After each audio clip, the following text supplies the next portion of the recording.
alive. We would like all of you, everyone, to continue to get his face out there, to continue looking for him in your day-to-day activities. We pray each day for Kyron. And then there were three. That was Kyron's biological mother, and she was joined by his biological father and stepfather, presenting a united front as Desiree Young prays for her son's safe return. It will be 4 weeks ago tomorrow that little Kyron disappeared from his school.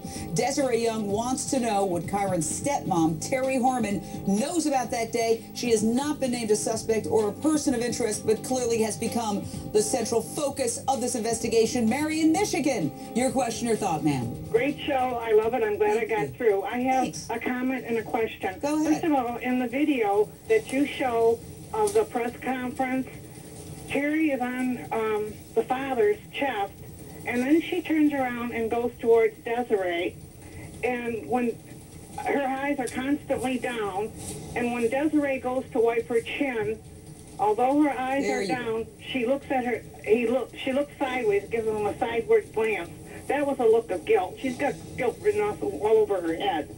Well, I think we have to be a little, I appreciate your call, ma'am, but I do think we have to be a little careful.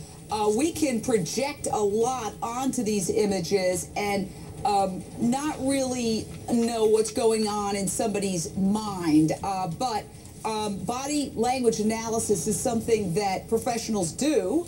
And we do notice that she doesn't seem to be actually crying tears the way the biological mother next to her is in fact weeping and has got a napkin because her face is completely covered from crying with tears. So it is interesting. Now, here's another interesting thing. The relationship between these former BFFs, Kyron's biological mother and stepmother, and they're at that news conference there at the beginning, share a unique parallel. They both have a teenage son from a previous marriage. They both married Kyron Horman, and ultimately will both have divorced them. They both had a second child, Desiree Young, who's the one with the long hair there, on the right, I guess, of your screen, had Kyron, and Terry Horman, who has got the circle around her, had her daughter Kiara.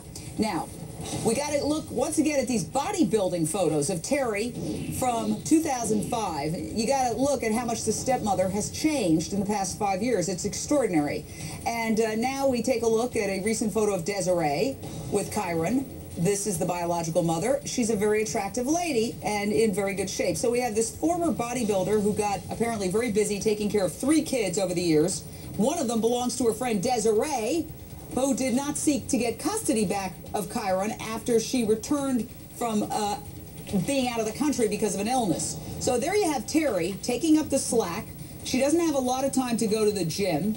And then the fascinating thing to me, Dr. Judy Kuriansky, after Kyron disappears, she says on Facebook, "I'm going to the gym. I'm going to the gym." Well, that's another incriminating piece of information. I must say, though, Jane, and you know this too, people go to the gym to get rid of their tension.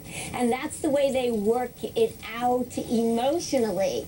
On the other hand, you could say that's not typical behavior of what a mother would do. Just like we were talking about with the body language, I would agree as a psychologist even. There's different kinds of emotions, yes, that people have, but normally you would look much more distraught, much more upset. So all the things are very suspicious. I mean, it's funny you were talking about Casey Anthony right after discussing this case. There's a few little things that are going off in my mind about similarities here. All right, now I want to go back to John Henry Hinkson. You know, the high-powered defense attorney that this woman has now hired. What does he need to do to get control of this completely out-of-control situation? Well, if anybody can do it, it's Steve Howes. He's a veteran, accomplished, and very diplomatic defense attorney. What does he need to do? He needs to get control of his client. And if she is sending messages, email messages to the local television station, she's got to obey him to shut up. When you lawyer up, the lawyer tells you to shut up. Now, I also want to say this. Just because you hire a so-called high-powered criminal defense lawyer, that doesn't mean you're guilty. We get hired all the time to represent people who are factually innocent. So just because somebody hires a very accomplished criminal defense lawyer is not in and of itself evidence of guilt. Absolutely. If I ever got into any kind of trouble, I would hire the best attorney I could find. Absolutely. John, California, your question or thoughts, sir? Yeah, how you doing, Jane? Good. First off, I wanted to say I think that Terry put a lot of thought into this. This is well thought of beforehand. And when she went to the gym, she didn't go there, I don't think, to get rid of tension. I think she went there to get rid of the clothes that she was wearing at the science fair. I was wondering if she was wearing those clothes afterwards, you know, after... Interesting. Thank you, sir. Michelle Sagona, what do you make of it? That's a very good question. And apparently, her and Kane went to the gym about 5 days after Kyron went missing. Evidently, it appeared on her Facebook. And then also that local station, KATU, was out there and got video of them as well, and then that's a particular website that she was posting on. As far as her clothes are concerned, the family has come out to say that they are fully cooperating. All right, thank you, fantastic panel. Coming up, an explosive new lead in the day.